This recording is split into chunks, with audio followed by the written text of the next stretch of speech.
So tell me about the title of the show. I wanted this title to have like a multitude of meanings, basically.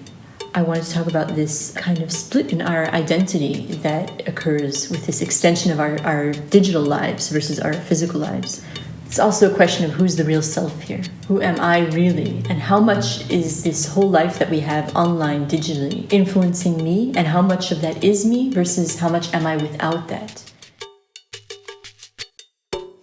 And how did you arrive at this body of works? Is this subject matter something you've always been interested in? Yeah, I think that the background I came from is very, very different than what I've grown into. And I think that also at a certain age, I noticed that the expectations and the social roles that were expected from me to be fulfilled weren't exactly also what I wanted or perceived myself to be. There was a gap in that.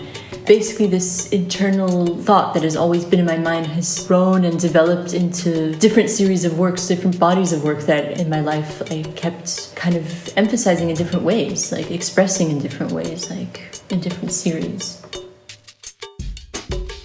It's really interesting when you start thinking about this curation of ourselves online and these parallels and gaps that are sometimes really fascinating, really cringy to see who this character is that we are online versus in reality.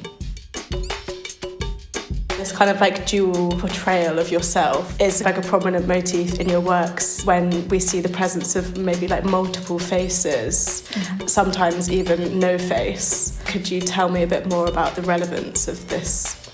One of the works in the show, called Swipe, has several faces there that are kind of glitched away, but it became something for me really, really clear that this glitch is something that we recognize when we're like swiping between accounts, when we're swiping online and like you see a little bit of the former face or picture and then comes the next, and that isn't something that we have when we meet someone in person, of course. You can't just like, oh, I don't like you, I'm gonna swipe your face away. And the far other contrast to that is the multiple heads. Like instead of having no head, you have 3 heads. Yeah, this big difference between having no face at all, this anonymousness versus I have so many personalities is a really strong contradiction that I felt in the paintings like had to occur, had to exist. And also bringing fictional characters in the heads as well, in these faces, that if we're already in a world that's not physical, let's notch it up a bit and put in some Kim Possible figures, you know, and some cats, of course. Of course. Yeah. Don't forget the cats. Yes.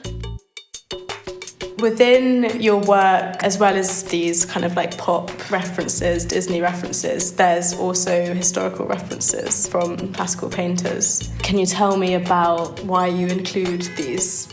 I was trained in classical paintings, and therefore a lot of the old masters and paintings from European art history have an influence on me. And a lot of the compositions and paintings are referring directly to other old master paintings. Like the Swipe Sisters painting is based on a composition from Georges de la Tour.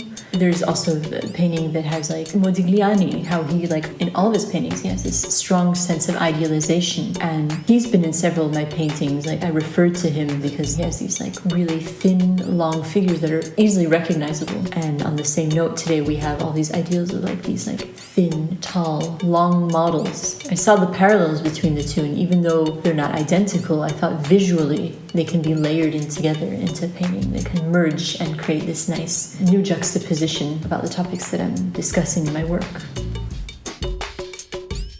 This kind of element of humour is always present in your works as well. Is that something that's important for you? Why are you so funny, Zohar? Why am I so funny?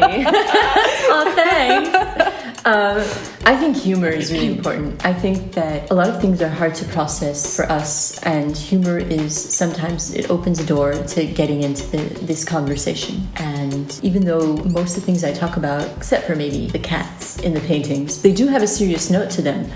But I think sometimes they're more attractive when they're just like colorful and funny, even though it is like something very, with a weight behind it, with meaning and intention behind it. It's a lot of questions, that I'm asking myself and asking in the work, and that I really hope that the viewer has a moment to think about this and discuss it with others, because this is a crucial part of our lives, and to ask ourselves who we are and who we want to be.